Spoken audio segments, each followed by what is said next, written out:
Hey guys, good evening. মই নিকুমনি নিকুজ ব্লগলৈ সকলোকে স্বাগতম জনাইছো। আজিৰ পৰা মই মোৰ চেনেলটো নতুনকৈ আৰম্ভ কৰিব লৈছো। আশা কৰোঁ সকলোৱে আদৰি ল'ব আৰু প্লিজ লাইক, কমেন্ট, শ্বেয়াৰ আৰু সাবস্ক্ৰাইব কৰি দিব। এতিয়া আবেলি 5টা বাজিছে আৰু মই বনাব লৈছো চাওমিন। বলকচোন মইনো কিদৰে চাওমিন বনাও আপোনালোকেও চাওক। চাওমিনখিনি বনাবৰ কাৰণে মই প্ৰথমে এখন কেৰাহীত পানী গৰম কৰি ললো আৰু ইয়া চাওমিন দি দিছো। ইয়াত পানী বেছিকৈ দিব নালাগে, চাওমিনখিনি ডুব যোৱাকৈ দিলেই হ'ব। এতিয়া মই ইয়াত অলপ ৰিফাইন তেল দিম যাতে চাওমিনখিনি লাগি নধৰে আৰু অলপ কোমল হোৱাৰ লগে লগে চাওমিনখিনি মই এটা খৰাহীত উঠাই ল'ম।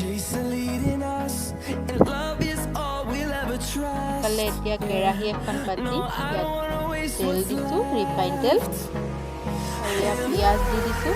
পিঁয়াজখিনি অলপ ৰঙচুৱা হোৱালৈকে ভাজি থাকিব লাগিব।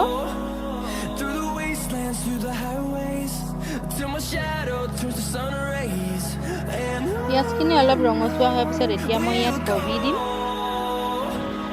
আপোনালোকে ইয়াত গাজৰো দিব পাৰিব, কিন্তু মোৰ ওচৰত এতিয়া যিহেতু গাজৰ নাই সেইকাৰণে মই গাজৰ দিয়া নাই। কবিখিনি অলপ ভাজি ল'ব লাগিব আৰু ইয়াত মই এতিয়া অলপ জালুকৰ গুড়ি এড কৰি দিছোঁ। আকৌ অলপ এতিয়া ভালকৈ মিক্স কৰি ল'ম। কবিখিনি বেছিও সিজাই ল'ব নালাগে একেবাৰে। এতিয়া ইয়াত ব্লেক সল্ট অলপ দি দিছোঁ। আকৌ ভালদৰে মিক্স কৰি ল'ম।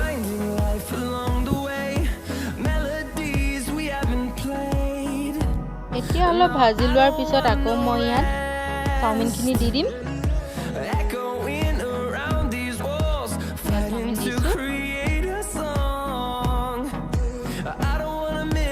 এতিয়া মই চাওমিনখিনি আৰু কবিখিনি ভালদৰে মিক্স কৰি ল'ম।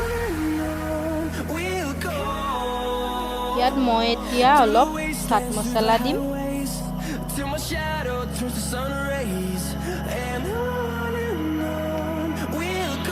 মছলাখিনি দি এতিয়া মিক্স কৰিম। আকৌ ভালদৰে ভাজি থাকিব লাগিব।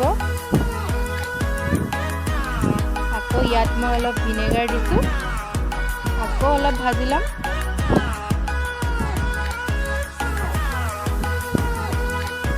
এতিয়া মই ইয়াত অলপ সয়া চচ দিছোঁ। আপোনালোকে টমেটো চচ বা চিলি চচ দিব পাৰে। মই টমেটো চচ খাওঁতে দি ল'ম। চিলি চচ জ্বলা যিহেতু বেছি খোৱা নহয় সেইবাবে দিয়া নাই।